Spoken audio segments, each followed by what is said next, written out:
بسم الله الرحمن الرحيم.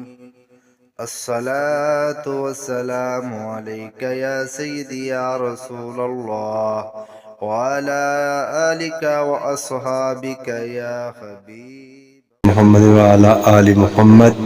السلام علیکم ورحمۃ اللہ وبرکاتہ۔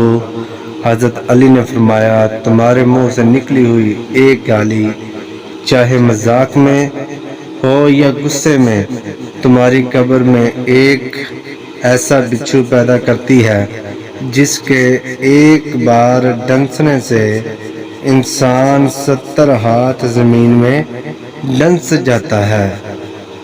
پلیز گالی کے اس عذاب سے سب کو آگاہ کریں، شاید آپ کے ایک شعر سے کسی کی اصلاح ہو جائے۔ اللہ رب العزت کی پاک بارگاہ میں دعا ہے کہ ہمیں تمام گالی گلوچ سے بچنے کی توفیق عطا فرمائے، آمین ثم آمین۔